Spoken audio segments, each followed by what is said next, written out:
The castle chambers are quiet in the hour before dawn. Dominic sits beside the bed, watching Sarah sleep, one hand resting protectively on the swell of her stomach where their child grows. 6 months now. In the candlelight, her face is peaceful, and he allows himself this moment, this single hour each day when he doesn't have to be the vampire king, when he can just be a man watching the woman he loves breathe. The baby kicks, and Sarah's eyes flutter open. She sees him there and smiles, that warm, knowing smile that still makes his centuries-old heart stumble. "You're staring again," she murmurs, reaching for his hand. "I'm memorizing," he says softly, pressing her hand to his lips. "Every detail. The way you look right now, happy and safe and here with me." She shifts to make room for him on the bed, and he lies down beside her, careful and gentle. His hand finds her stomach again, and they both feel the baby move under his palm. "She's active tonight," Sarah says. "She?" "I think so. I have a feeling." She places her hand over his. "Dominic, I've been thinking about names. If it is a girl—" "Elena," he says, "after your mother." Sarah's eyes fill with tears. "You remembered." "I remember everything you tell me." He wipes a tear from her cheek with his thumb. "Everything that matters to you matters to me." She leans into him, and they stay like that in the comfortable silence, feeling their child move between them. This is the man Thomas never sees, the man the court never sees. This is who Dominic becomes when the crown comes off and the doors close, tender, attentive, fully present. "I wish you could be like this in public," Sarah says quietly. "Just sometimes, so people could see who you really are." Dominic tenses slightly. "You know I can't. A king who shows weakness." "Love isn't weakness." "The council would see it that way. They already whisper that you've made me soft. If I gave them proof—" He trails off, old fears surfacing. Sarah sits up slightly, turning to face him. "What if they're right?" "What?" "What if I have made you soft? What if that's not a bad thing?" She touches his face. 300 years you've ruled with an iron fist. 300 years of being untouchable, unmovable, alone. Would it really be so terrible if love changed you? If I changed you?" Dominic pulls her close, resting his forehead against hers. "You terrify me," he whispers. "This terrifies me. I've survived 3 centuries by never letting anyone close enough to hurt me. And now you're here, and our child is here, and His voice breaks. "I don't know how to protect this. I don't know how to be strong enough to keep you safe if the kingdom sees me as weak." "Then don't be strong," Sarah says, her hands cupping his face. "Be wise. Be kind. Be honest. That's a different kind of strength." He wants to believe her. God, he wants to believe her. But 3 centuries of survival instinct, of political maneuvering, of watching kings fall because they showed mercy. It's all screaming at him that she's wrong. So instead of arguing, he just holds her. And when the sun begins to rise, and he must leave to attend to kingdom matters, he kisses her. Deeply, thoroughly, like a man who's drowning and she's air. "I love you," he says. "I love you too. Both of us do." She places his hand on her stomach one more time. Then he stands, and she watches his face change. The softness drains away. His expression becomes cold, distant, regal. The mask slides into place, and King Dominic walks out the door, leaving the man she loves behind in the chamber. Every morning, Sarah watches this transformation, and every morning it breaks her heart a little more. 3 hours later, Sarah walks through the castle halls toward the library. It's a formal court day, which means she's expected to appear at the afternoon session. She's dressed in deep blue velvet, her hair arranged elegantly, playing the role of the king's consort as she's learned to do. She passes a group of council members in the corridor. They bow to her, shallow, perfunctory bows that barely qualifies respect. "My lady," Lord Pembroke says, his voice dripping with false courtesy. "Lord Pembroke? Gentlemen?" She nods gracefully and continues past. But she hears them as soon as she's beyond what they think is earshot. Vampire hearing is sharp, but human hearing can be sharp too when you're listening for whispers. "6 months along and still no wedding," one mutters. "He keeps her as a mistress, not a wife. What does that tell you?" "It tells me he's not serious. It's a dalliance. The child will be acknowledged, perhaps, but the child is a liability. Half human, half vampire. The succession implications alone, assuming it survives. Human women bearing vampire children rarely..." Sarah's hands clench into fists. But she keeps walking, keeps her face neutral. She's heard worse. She's learned to let it slide off her like rain.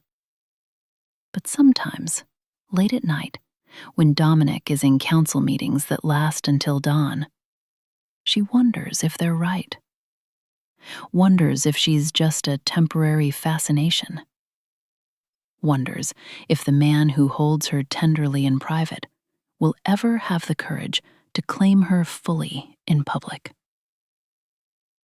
She finds Thomas waiting for her in the library, exactly where he said he'd be. Her brother stands when she enters, his face lighting up with genuine warmth. Such a stark contrast to the cold bows in the corridor. "Sarah!" He crosses to her immediately, taking her hands. "Look at you. You're glowing." "I'm exhausted and swollen and my back aches constantly," she says. But she's smiling because Thomas always makes her smile. "You're beautiful," he says firmly. "Pregnancy suits you. Come, sit. I brought tea, the kind Mother used to make." They settle into the comfortable chairs by the window, and Thomas pours tea with practiced ease. This is their ritual. Every week, they meet in the library, away from the court's prying eyes, and just talk. Be siblings. Be family. "How are you, really?" Thomas asks, his voice gentle but concerned. "I'm happy," Sarah says. And it's true. Mostly. The baby is healthy, strong. She kicks like she's preparing for battle.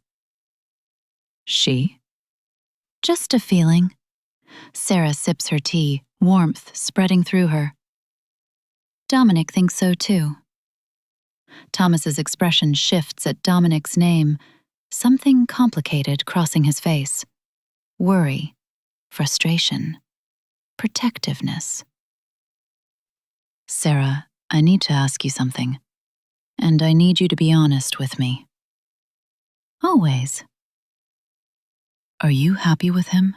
Truly happy? Not the version of happy you show me because you don't want me to worry. Really, genuinely happy." Sarah sets down her teacup carefully. "Where is this coming from?"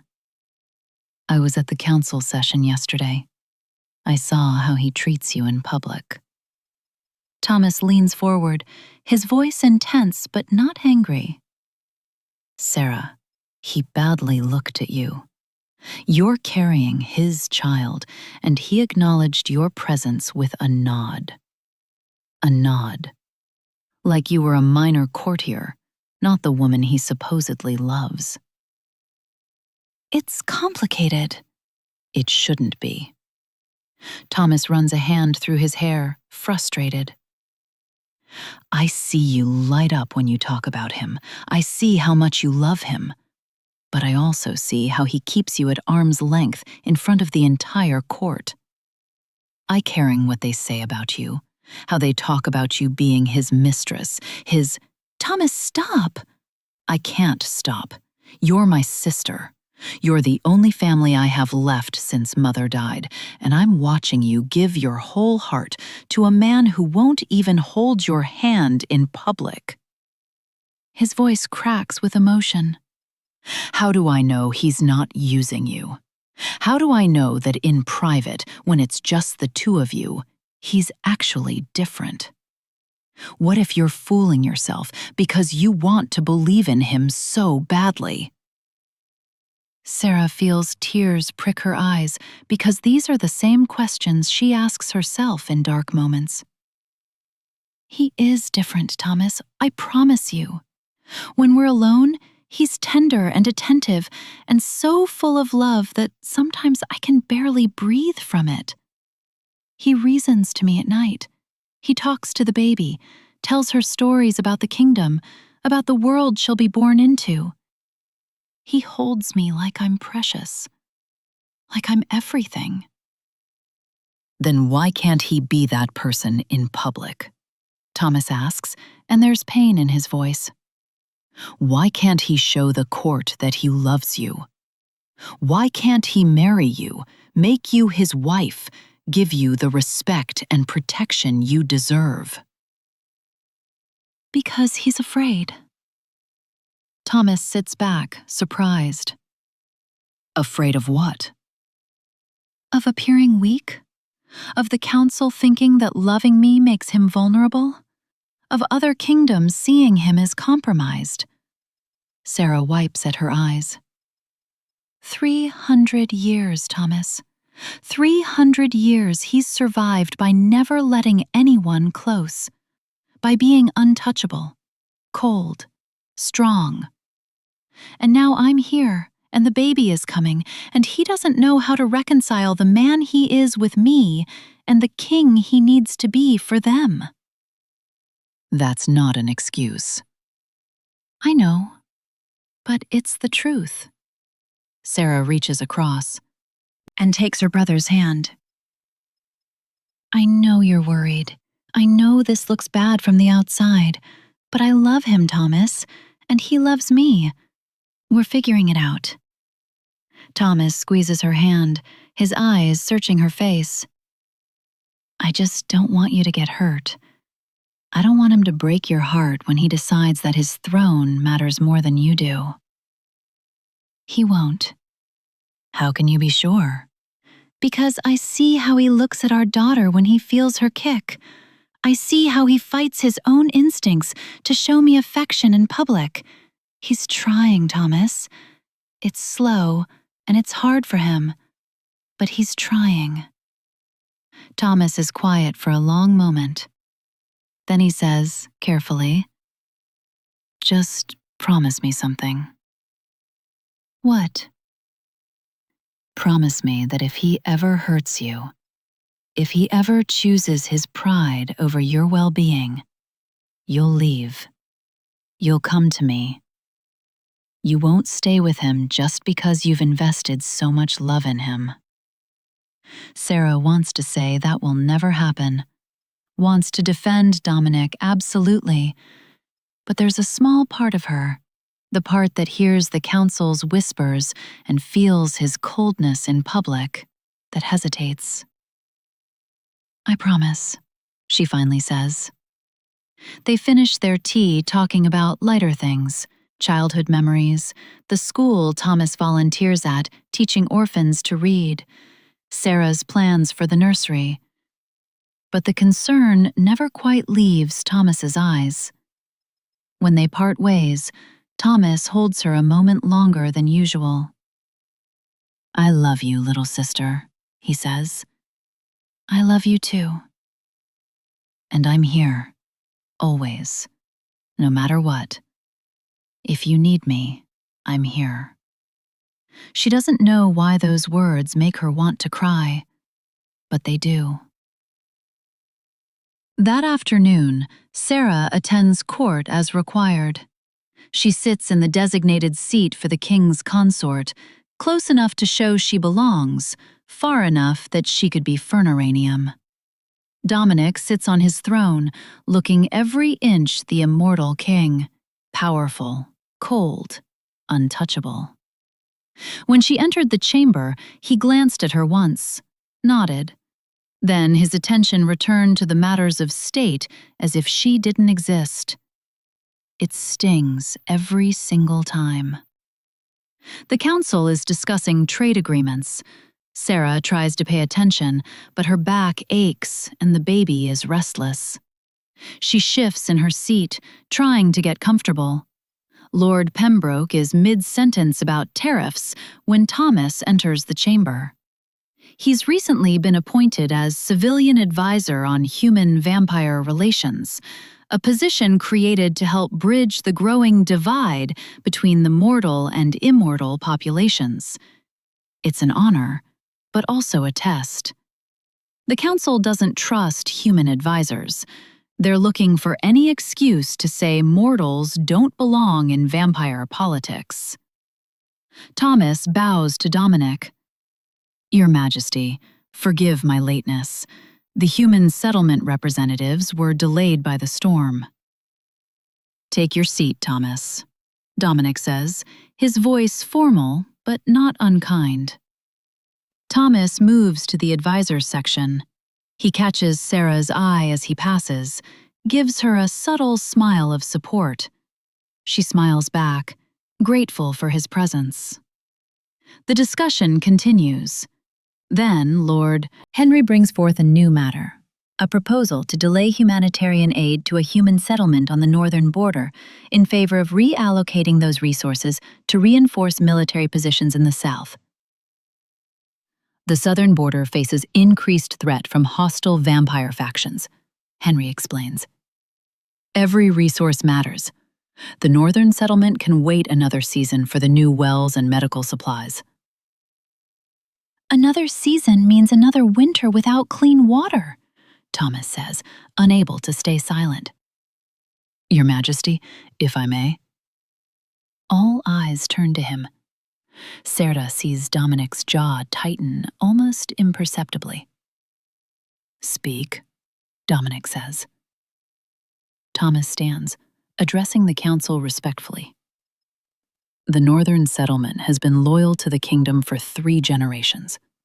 They've paid their taxes, provided soldiers when called, followed every decree without question. This winter was harsh. Disease is spreading because of contaminated water. Children are dying.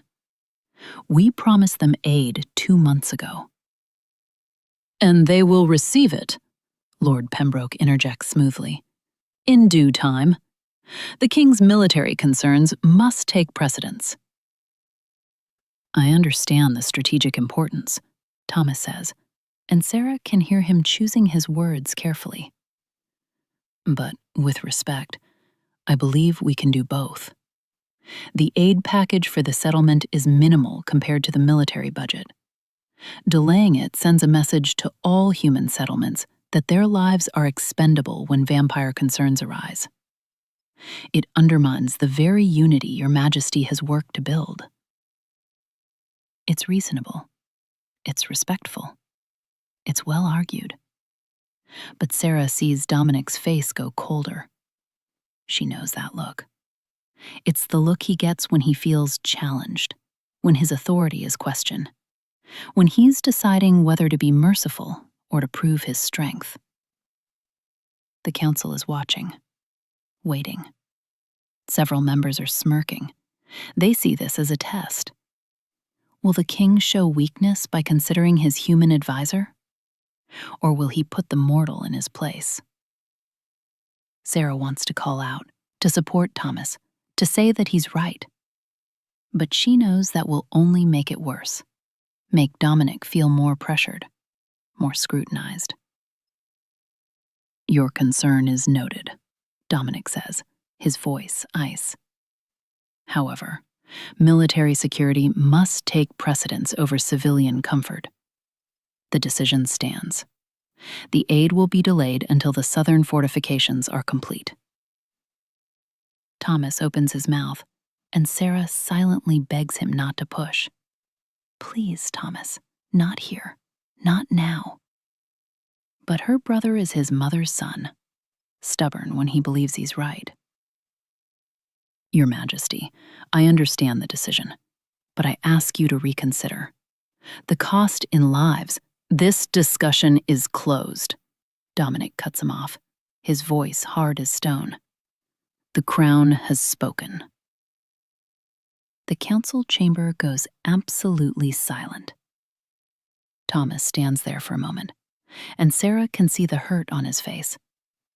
He was trying to help, trying to do his job. And he was publicly shut down, dismissed, made to feel small in front of the entire council. Her brother bows stiffly. "As you wish, Your Majesty." He sits down, and Sarah's heart breaks for him. She wants to go to him, to comfort him, but she can't move from her seat without causing a scene. Across the chamber, she sees Dominic's hand tighten on the arm of his throne. Just for a second, a flash of tension that shows maybe, possibly, he regrets how harsh he was. But he doesn't take it back, doesn't soften it. The king cannot show regret in front of the council.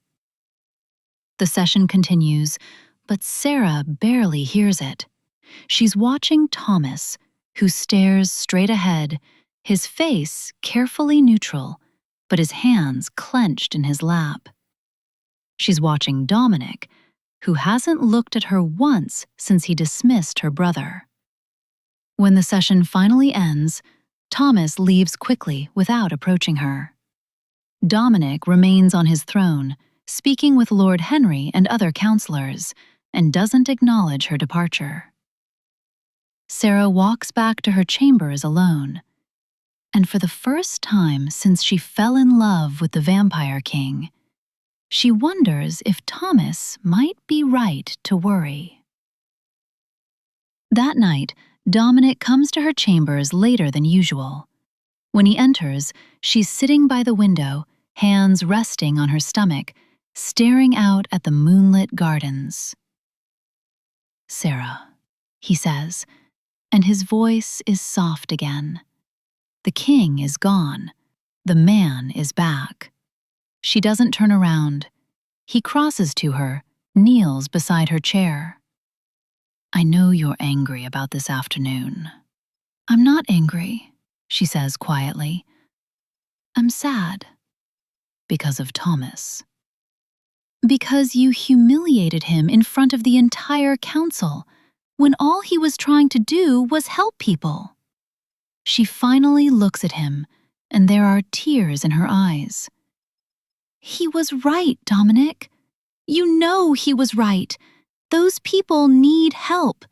Children are dying, and you dismissed a reasonable solution because you were more worried about how it looked than whether it was the right thing to do." Dominic's face twists with conflict. "You don't understand the politics." "I understand that my brother walked out of there feeling like he doesn't matter, like his voice doesn't matter, like human lives don't matter as much as vampire pride." She wipes at her tears. "And I understand that you couldn't even look at me during the entire session. Your own child's mother, and you treated me like I was invisible." "Sarah, I have to maintain—" I know what you have to maintain. But do you know what Thomas asked me today?" She stands, needing distance. "He asked me how I know you're really different in private, How I know I'm not fooling myself. And I defended you, Dominic. I told him about how tender you are, how loving, how you're trying. But then I watched you in that council chamber, and I wondered if he's right. If the man I love in this room is real, and the king out there is who you really are. That's not fair. None of this is fair. Her voice rises, cracking with emotion. It's not fair that I have to choose between believing in you and believing my own eyes. It's not fair that you can hold me like I'm everything in the world at dawn, and treat me like I'm nothing by afternoon. It's not fair that my brother thinks you're using me because you won't show him, won't show anyone, who you actually are. Dominic stands, reaching for her. I love you. You know I love you. I know you love me here, in this room, when no one is watching, Sarah says, her hands on her stomach protectively. But out there? I don't know what I am to you out there. The words hit him like a physical blow. She sees it in his face. Pain, guilt, fear all warring together. You're everything to me, he says, his voice raw. You and our child are everything. But the kingdom will respect you more if you show them that love makes you strong, not weak. Will trust you more if they see you honor the woman carrying your heir. Will follow you more readily if you prove that you value all lives, not just vampire ones. She steps closer to him, desperate for him to understand. Thomas was right today. You know he was. And you shut him down anyway, because you were afraid of looking soft. But that didn't make you look strong, Dominic. It made you look cruel. He flinches. I'm trying to protect you, both of you. If the council sees me as weak, there are factions who would move against us, against you. Then make me your wife, Sarah says. Stop hiding what I am to you. Marry me. Give our child legitimacy. Show the council that I'm not a weakness to exploit, but a strength that makes you better. Dominic is silent for a long moment. She can see him wrestling with it. Old fears, new hopes, the lifetime of isolation fighting against this fragile new thing called love. Finally, he says, after the baby is born, when you've recovered, I'll make the announcement then. It's not the answer she wanted, but it's something. It's progress. Promise me, she says. I promise. He pulls her close, careful of her belly, and holds her like he did this morning, like she's air and he's drowning. I promise I'll be better. I promise I'll figure out how to be both the king they need and the man you deserve. She wants to believe him. She does believe him. But in the back of her mind, Thomas's voice whispers, how do you know you're not fooling yourself? Weeks pass. Dominic tries. He really does try. In the next council session, when Sarah enters, he stands. It's small, but it's acknowledgement. The council notices. He also quietly approves a portion of the humanitarian aid for the northern settlement. Not all of it, but enough to dig the wells and provide basic medicine. He doesn't announce it publicly, but Thomas hears about it through the civilian channels. Thomas comes to Sarah in the library during their weekly meeting, and there's cautious hope in his eyes. He improved the wells, Thomas says. Not everything, but the most critical parts. I know. He told me. Did you ask him to? Sarah shakes her head. I think he realized on his own that it was the right thing to do. Thomas sits down across from her, and for the first time in weeks, he looks less worried. Maybe I was wrong about him. Maybe he is trying. He is, Sarah says, relief flooding through her. I told you, he just needs time. I can give him time, Thomas says, as long as he's good to you. As long as he treats you the way you deserve. They talk about other things, Thomas's work with the orphans, the curriculum he's developing, a particularly bright little girl named Anna who's learning to read faster than anyone he's taught. His face lights up when he talks about teaching, and Sarah sees her brother as he truly is, kind, passionate, dedicated to helping those who can't help themselves. You should tell Dominic about your work, Sarah says. Really tell him, not in council, but in private. I think you two could understand each other better if you actually talked. Maybe, Thomas says, but he sounds doubtful. I don't know if he'd want to hear from me. I think he would. I think he respects you more than you realize. He's just terrible at showing it. Sarah laughs despite herself. Yes, exactly that. When Thomas leaves, he hugs her tightly. I'm glad he's trying, he says. For your sake, for the baby's sake. I'm glad. Sarah holds on to those words like a lifeline. Then, 3 days later, everything falls apart. Lord Henry arrives at Dominic's private study late in the evening with a leather folder containing documents.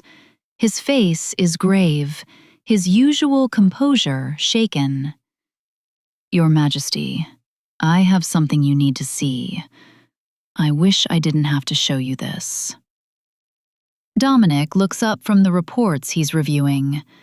What is it? Henry opens the folder, spreading papers across the desk. We intercepted these letters 2 days ago. I've been verifying their authenticity. I'm sorry, Dominic. I'm so sorry. Dominic picks up the first letter. The handwriting is unmistakably Thomas's. He's seen it on enough advisory reports to recognize it instantly. The content makes his blood run cold. Meeting locations with known vampire hunter cells. Detailed information about guard rotations. Weak points in the castle defenses. The king's schedule. Payment negotiations. This jury's cash, Dominic says, but his hands are shaking. I thought so too, Henry says quietly. That's why I spent 2 days investigating. Look at the roster. 3 separate witness testimonies, all claiming they saw Thomas meeting with known hunters in taverns outside the city, receiving payments, discussing plans. Weapons found in a raid on a hunter's safe house, marked with Thomas's personal insignia, a wolf's head, the same symbol he uses to seal his official correspondence. We have a handwriting expert who analyzed the letters, Henry continues. He's certain they're genuine. The paper matches Thomas's usual stationery. The ink is the same he uses. Even the way he abbreviates certain words. It's all consistent with his other writings. Dominic stares at the evidence, and his mind is reeling. Thomas, Sarah's brother. the man she trusts more than anyone in the world. But as he looks at the documents, a terrible narrative starts to form. Thomas never trusted him, never respected him. Thomas publicly questioned his decisions in council. Thomas is fiercely protective of Sarah, convinced that Dominic isn't good enough for her. Of course, Thomas would think he's protecting his sister by conspiring to remove Dominic. It's exactly the kind of misguided heroism Dominic would expect from someone who sees him as a cold-hearted monster. "There's more," Henry says, his voice heavy. "The council meets tomorrow morning. Word of these letters has already leaked. I don't know how, but several council members have heard rumors of a traitor close to you. If you don't address this swiftly, decisively, they'll say you're compromised. They'll say your relationship with his sister is clouding your judgment." And there it is, the trap closing around him. If he investigates carefully, takes time, gives Thomas a chance to defend himself, the council will see weakness. They'll say he's gone soft because of Sarah. They'll question every decision he makes, wondering if he's putting personal feelings above the kingdom's safety. If he acts decisively, proves he can make the hard choice even when it's his lover's brother, he maintains his authority, shows strength, proves he's still the king. But it will destroy Sarah. Dominic looks at the evidence again. The letters, the testimonies, the weapons. It's overwhelming. And it confirms what he's always feared about Thomas, that the man never saw past the public mask, never understood why Dominic had to be cold in court, never believed he was capable of truly loving Sarah. "What do you recommend?" Dominic asks, though he already knows. "You must announce the arrest and execution tomorrow," Henry says, "before the full council. Show them you put the kingdom first. Show them that no one, not even family, is above justice. If you hesitate, if you show Thomas any special consideration, you'll confirm every doubt they have about your fitness to rule." Dominic closes his eyes. He thinks of Sarah this morning, laughing as the baby kicked. Sarah in the library with her brother, the way her whole face lit up when she talked about him. Sarah begging him to be better, to show the world who he really was. "There has to be another way," he says, but his voice is weak even to his own ears. "If there was, I'd tell you," Henry says, and he sounds genuinely pained. "But the evidence is too strong. The council is too restless. Your position is too precarious.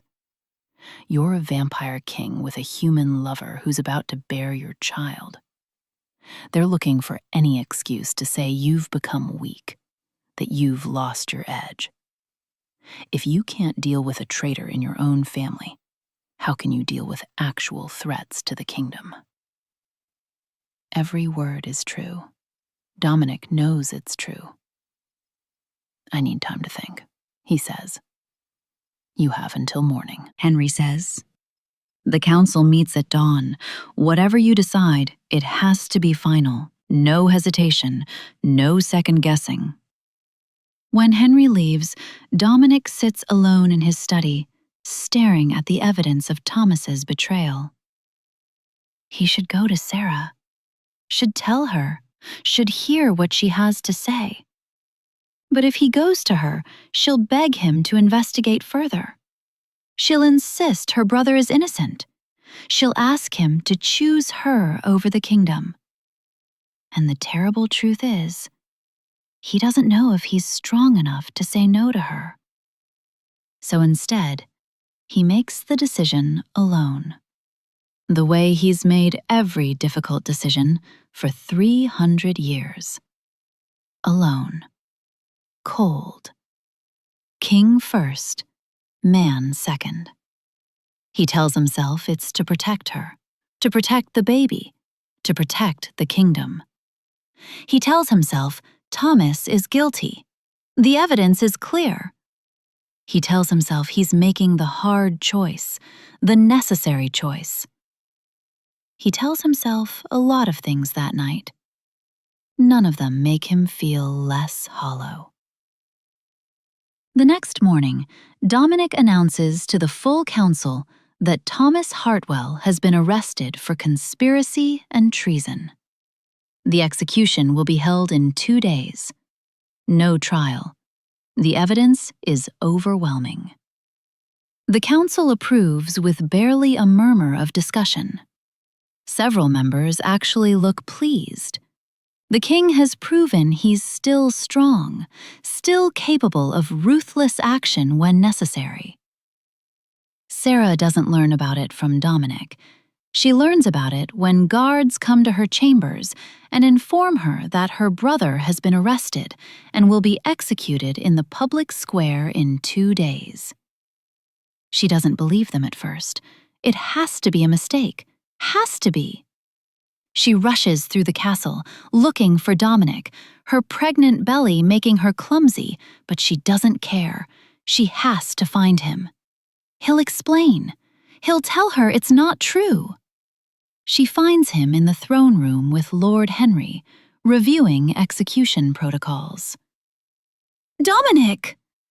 She doesn't care about protocol, doesn't care who's watching. Tell me it's not true. Tell me you didn't order my brother executed.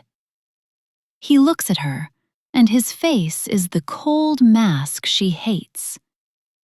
The evidence of his treason is overwhelming. The execution will proceed as scheduled. The world tilts. What evidence? What are you talking about? He's been meeting with vampire hunter cells, selling information, planning an attack. We have letters in his handwriting, witness testimony, physical evidence. That's impossible. Thomas would never. Your brother never respected me, Sarah. He never thought I was good enough for you. He's been conspiring against me for months. She feels like she can't breathe. You're wrong. You have to be wrong. Dominic, please, just let me see the evidence. Let me talk to him. There has to be an explanation. There is no explanation. He's a traitor. Then give him a trial. Let him defend himself. Let him... The decision is made, Dominic says, and his voice is final. Cold. I understand you love your brother, but you're letting that blind you to the truth. Sarah stares at him, this stranger wearing her lover's face.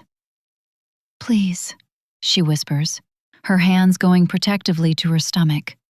Please, Dominic, I'm begging you, just wait, just investigate, just give him a chance to prove he's innocent. He's not innocent. The evidence is clear. But what if he's being framed? Her voice rises, desperation making it sharp. What if someone is using the tension between you to manipulate you? Please, just think about this. My brother was at the children's hospital teaching orphans the day he supposedly met with these hunters. He has witnesses. He has alibis. Dominic's jaw tightens. Then he'll have the opportunity to provide those during his interrogation before the execution. That's not good enough. A trial, Dominic, a real trial. That's all I'm asking. You're being emotional, he says, and the words are like a slap. Your pregnancy is affecting your judgment. I understand this is difficult, but I have to think of the kingdom. The evidence is clear. You're not even listening to me. Tears stream down her face. You're so worried about appearing strong that you won't even consider you might be wrong. That strikes a nerve. She sees it flash across his face. But instead of opening up, he shuts down further. "This conversation is over," he says coldly, falling into his public persona even though they're alone except for Henry. "The execution will proceed as scheduled. You need to accept that your brother is not who you thought he was." "If you do this," Sarah says, her voice breaking, "I will never forgive you." "You're speaking from emotion. You don't mean that." "I mean every word. If you execute my brother without a trial, without investigating, without even listening to me, I will never forgive you." For just a moment, something cracks in his expression. Fear, doubt, love. But then it's gone, sealed behind the mask again. "The decision is made," he says.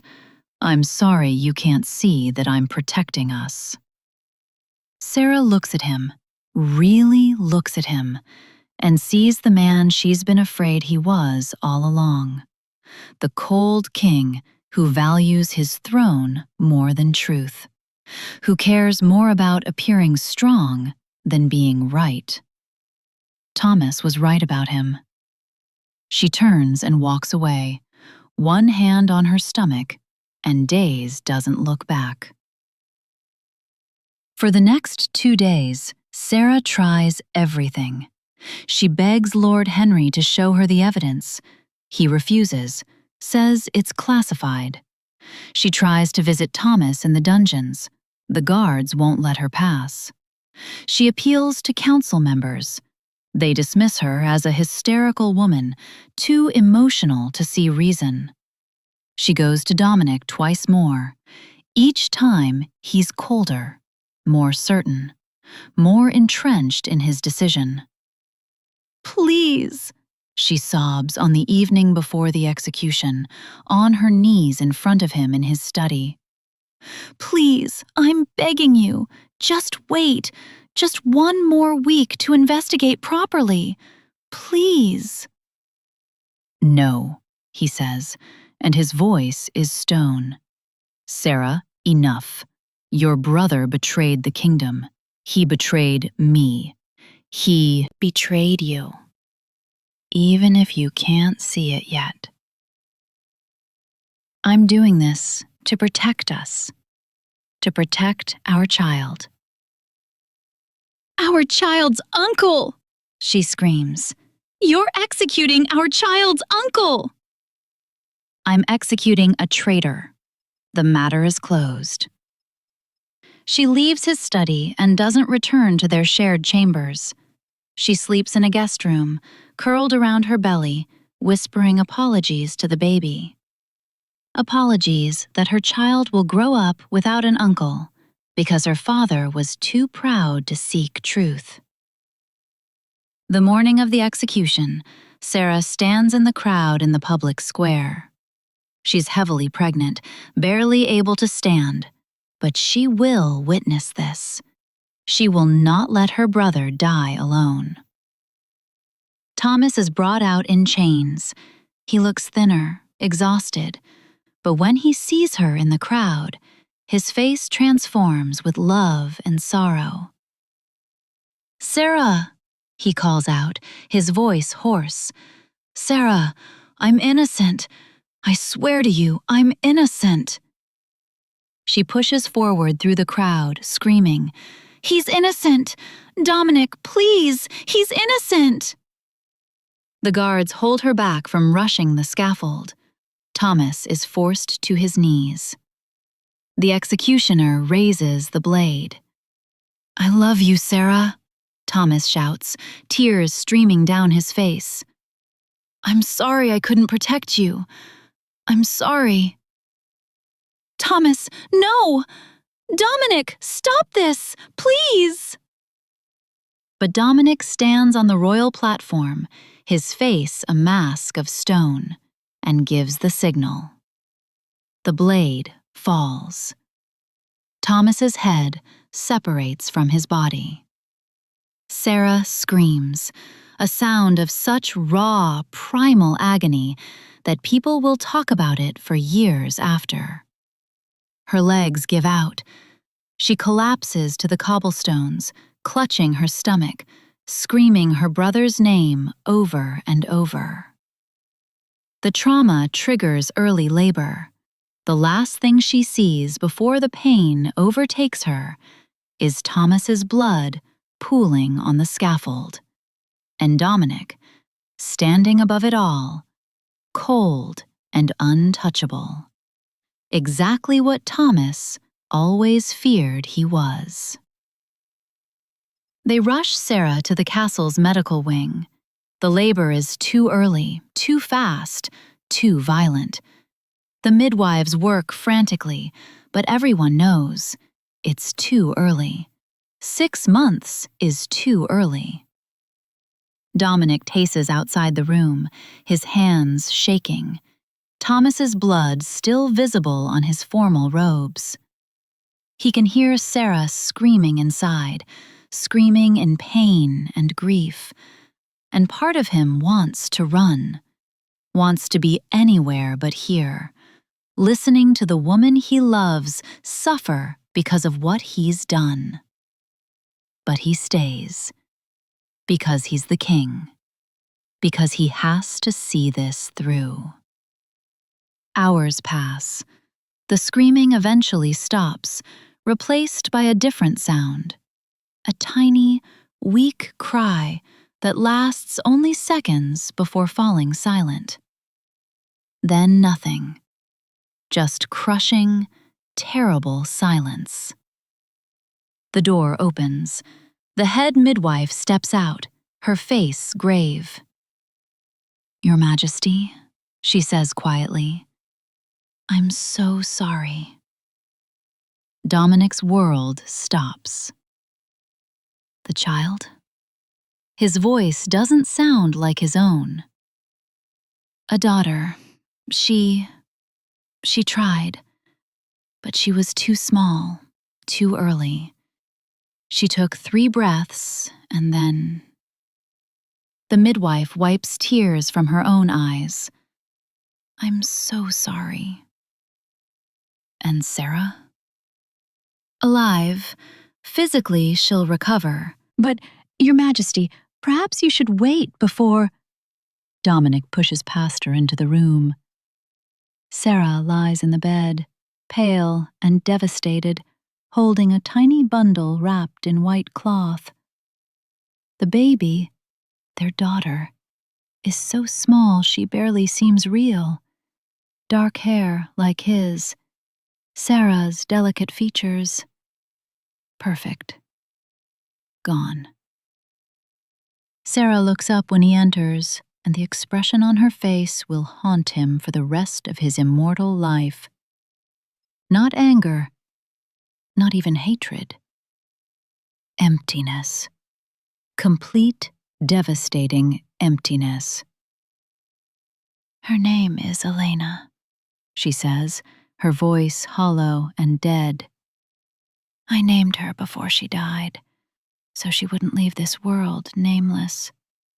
Like my brother almost did, until his name was shouted in the square by his screaming sister while you stood there and watched him die." "Sarah, my brother was innocent," she says, staring at him with dead eyes. "Our daughter is dead because you cared more about looking strong than finding the truth. You let the council's whispers matter more than my voice. You became exactly what Thomas feared you were. Cold and incapable of listening to anyone but yourself. I will never forgive you." Dominic moves toward her, reaching for her, desperate to hold her, to comfort her, to fix this somehow. "You're speaking from grief, Sarah.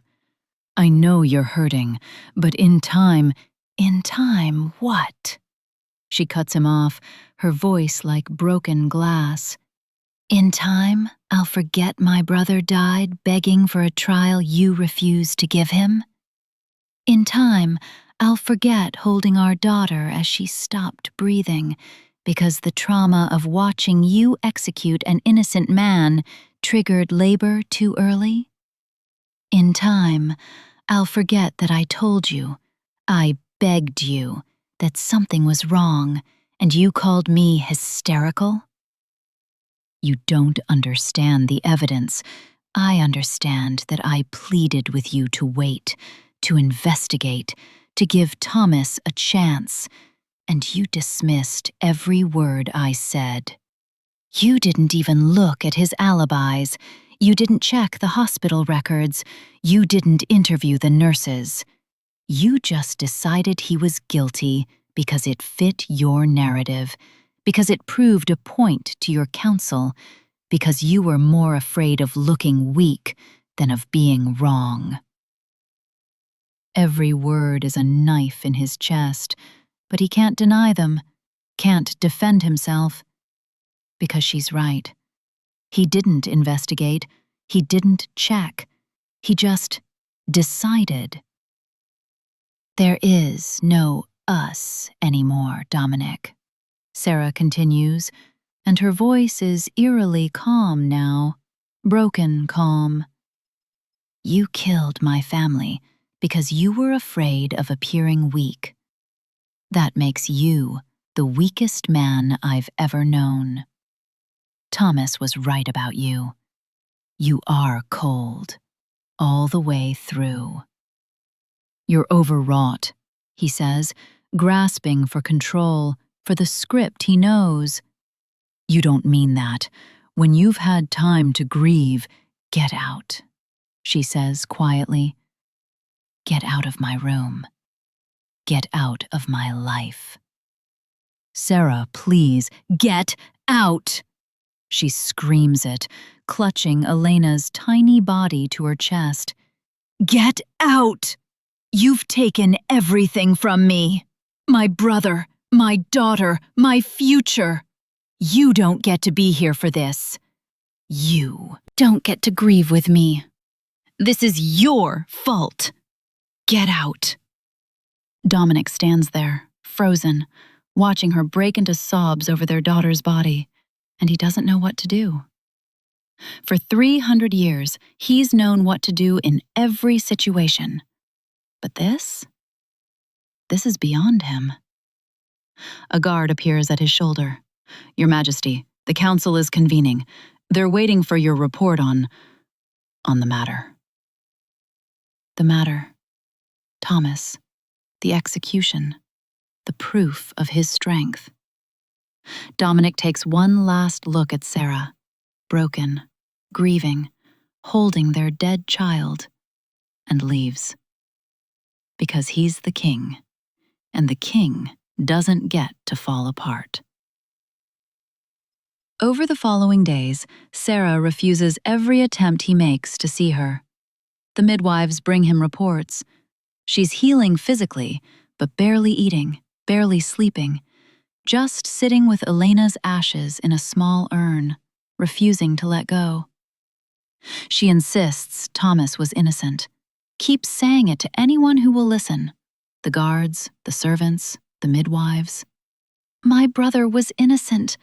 The king murdered him. The council suggests perhaps Sarah needs time away from the castle to recover properly, somewhere quiet where she can grieve without complications. Dominic knows what they're really saying. She's making him look bad. A grieving lover who publicly insists he executed an innocent man undermines his authority. He tells himself she needs space, time to heal, time to see reason.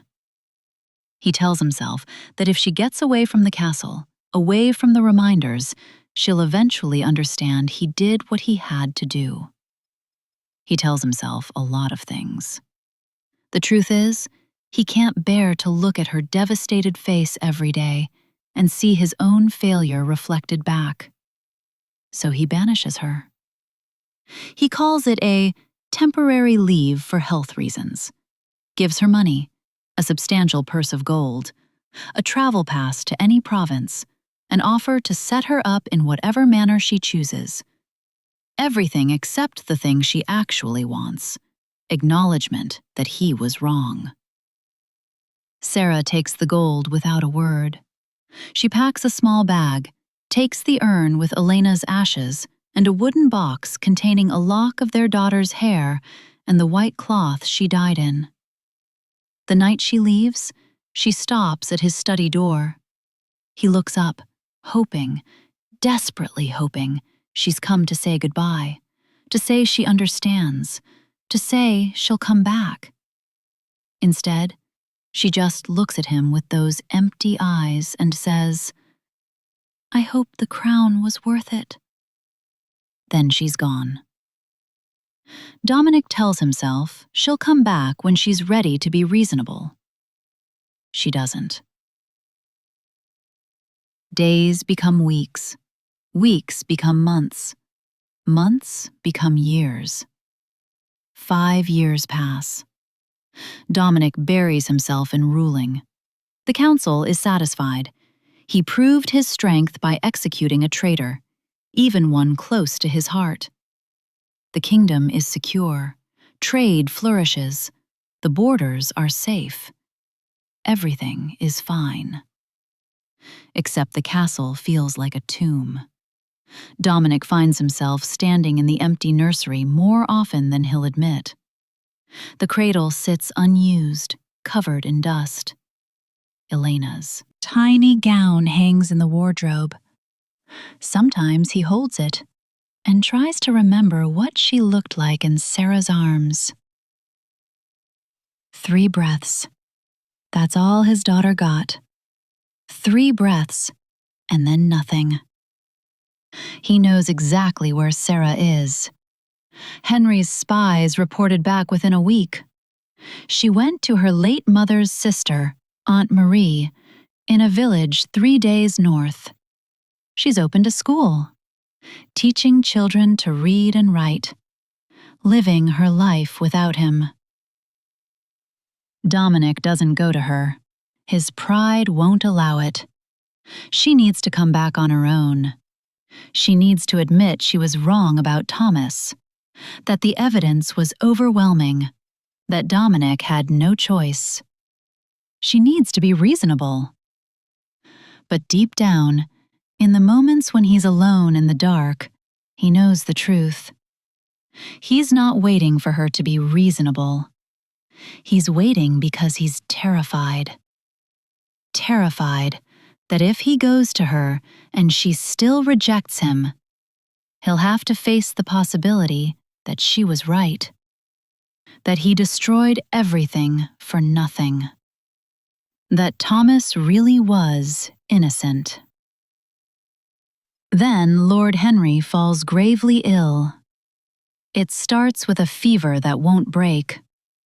Within days, Henry is delirious, wasting away. The healers shake their heads. It's a mortal illness, something even vampire constitution can't fight. Dominic visits his oldest friend, his most trusted advisor, expecting to offer comfort, to thank him for centuries of loyal service. Instead, he finds Henry consumed with guilt. "I have to tell you," Henry gasps, his hand clutching Dominic's with desperate strength. "Before I die, I can't meet my end with this on my soul. Dominic. God. Dominic. I'm so sorry. Save your strength. Thomas," Henry says, and Dominic goes still. Thomas Hartwell. He was innocent. God forgive me. He was innocent. The world tilts. What? And then it spills out. Broken confessions tumbling over each other in Henry's desperate need to unburden his soul before death takes him. A rival vampire faction discovered evidence of Henry's own treason from decades prior. He'd been selling kingdom secrets to finance gambling debts that would have ruined him. They blackmailed him, frame someone close to the king, create chaos and distrust in the court, or they'd expose him and he'd face execution. Henry chose Thomas specifically because of the existing tension. It was believable. Thomas had questioned Dominic publicly. Thomas was protective of Sarah to the point of suspicion. Thomas was skeptical of vampires, openly concerned about human-vampire relations. The pieces were all there. Henry just had to arrange them into a damning picture. He forged the letters in Thomas's handwriting, studying his script for months until he could replicate it perfectly. He bribed the witnesses with enough gold to disappear to distant provinces and set up new lives. He planted the weapons himself, having paid a blacksmith to create replicas of Thomas's personal insignia. "The hospital administrator," Henry whispers, tears streaming down his face. "I paid him 50 gold pieces to alter the sign-in logs. Threatened the nurses, told them if they spoke up, the orphanage would lose royal funding and the children would starve. They stayed silent to protect the children." Dominic can't breathe, can't think, can't process what he's hearing. "Thomas was at the children's hospital that day," Henry continues, his voice weakening. "Teaching orphans to read, just like every week. He had alibis for every meeting, every exchange. The evidence was all there if you just looked. If you'd just given him the trial he begged for."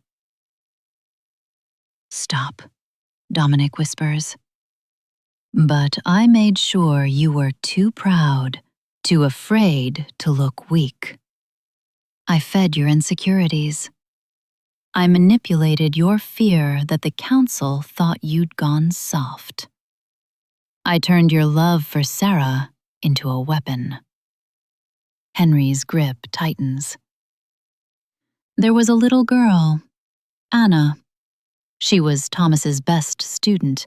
She wrote him a letter thanking him for teaching her to read her mother's name on her grave. It arrived the day after you executed him. I burned it. I couldn't let you see it. Couldn't let you know what you'd done." "Stop," Dominic says again, but his voice breaks. "He died thinking he failed his sister. Died thinking you were the monster he feared.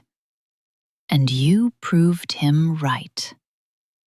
Henry's breathing is labored now, death close. "I'm sorry. God, Dominic, I'm so sorry.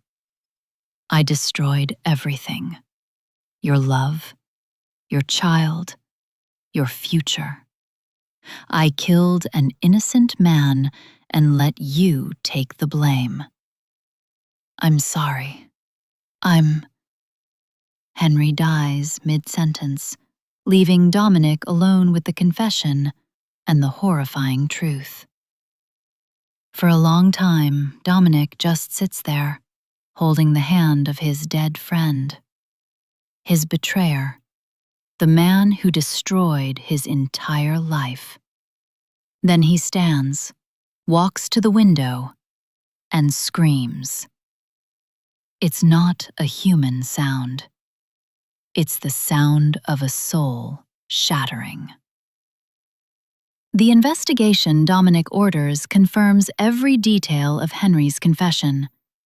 They find the bribed witnesses in distant provinces, living in wealth they couldn't have earned. When offered immunity, they confess everything. Henry paid them, coached them on what to say, threatened them with execution if they ever recanted. The hospital administrator, guilt-ridden and haunted, breaks down in tears and admits Henry paid him to alter the logs. He shows them where the original logs are hidden. He couldn't bring himself to destroy them. Thomas's real signature, clear as day, showing he was there all day the supposed meetings occurred. The nurses, weeping, explain they stayed silent to protect the orphanage. "We tried to speak up," one cries. "We sent a letter to the castle. Lord Henry must have intercepted it." They find the letter in Henry's private papers, unopened, dated the day before the execution. Dozens of witnesses confirm Thomas was at the hospital that day, teaching children to read, being patient and kind, and exactly who Sarah said he was.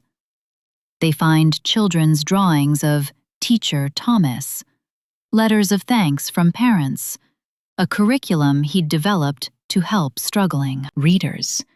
They find Anna's letter, the one Henry burned, except Henry didn't burn the draft. It's in Thomas's belongings, in the dungeon where he died. "Dear Teacher Thomas, thank you for teaching me to read. Yesterday I visited my mother's grave, and I could read her name. Margaret. I said it out loud, and it felt like she was there with me. Thank you for giving me that. Love, Anna." Thomas had been teaching orphans to read so they could read their dead parents' names on graves, and Dominic executed him for treason. The evidence of Thomas's innocence is overwhelming. It was there all along. Hospital records, witness testimony, children who remembered him reading them stories, time-stamped logs, alibis for every single supposed meeting. All Dominic had to do was look. All he had to do was give Thomas the trial he begged for. All he had to do was listen to Sarah when she pleaded with him. But he didn't, because he was afraid of looking weak, because he cared more about the council's opinion than truth, because he valued his pride over her voice. And now Thomas is dead. Elena is dead. Sarah is gone. All because Dominic was too proud to investigate, too afraid to appear indecisive, too convinced he was right. The guilt is annihilating. For weeks, Dominic can barely function. He stands in the empty nursery, holding Elena's gown, understanding, finally understanding, what he destroyed. Not just lives, not just love. He destroyed Sarah's faith, her family, her future, her trust in him. He destroyed Thomas, a good man, a kind man, a man who just wanted to protect his sister and help children learn to read. He destroyed Elena before she even had a chance to live. And he destroyed himself, the man Sarah loved, the man who held her at dawn and promised to be better. That man is gone.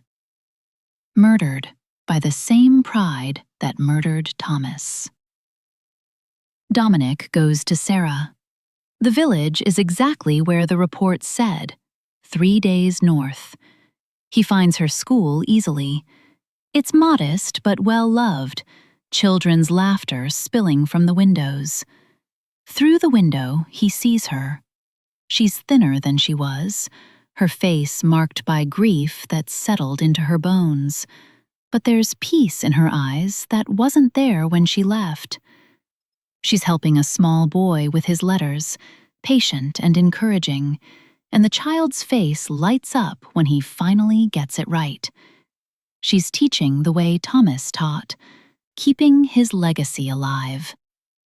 When Dominic approaches her door that evening, she opens it and goes completely still. For a long moment, they just stare at each other. 5 years of silence between them, 5 years of grief.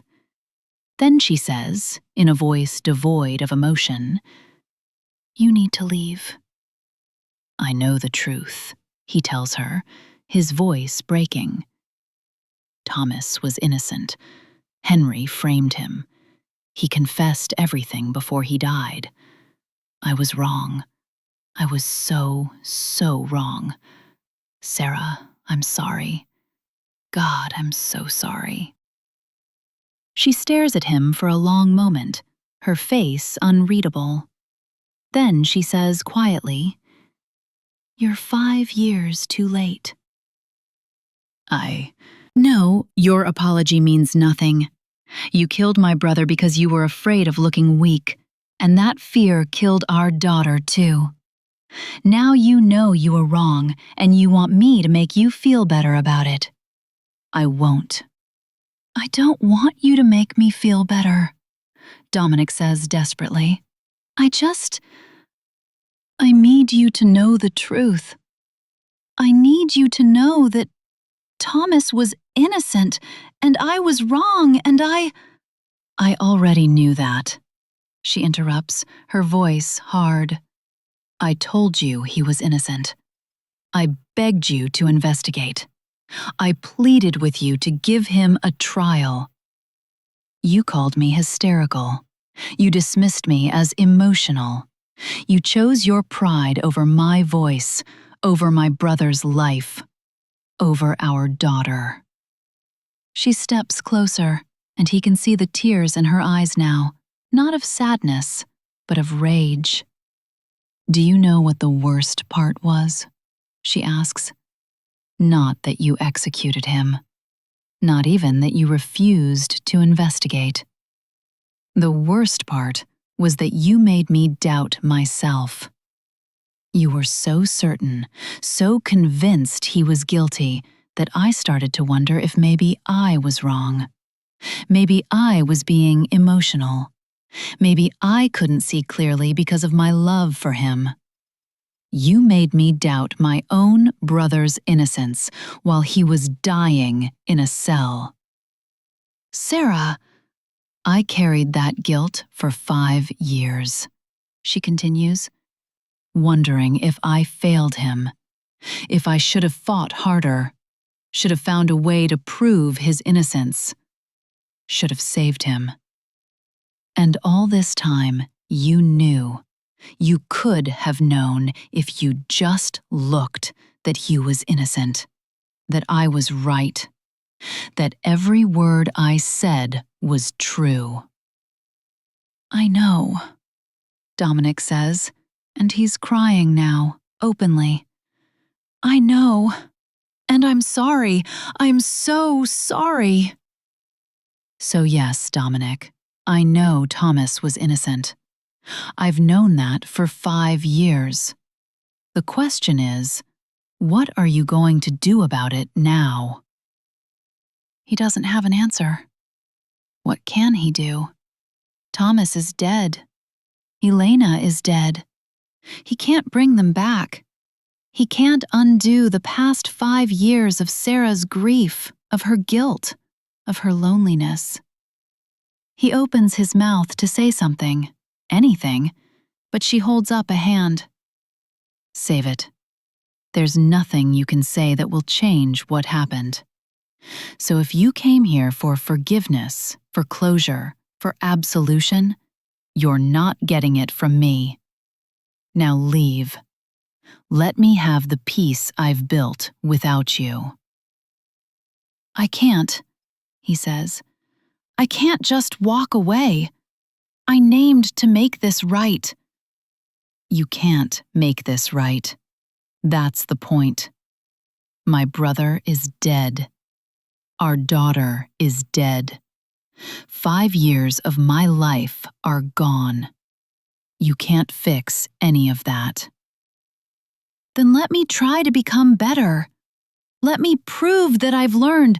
I don't care what you've learned, Sarah says, and your voice is ice.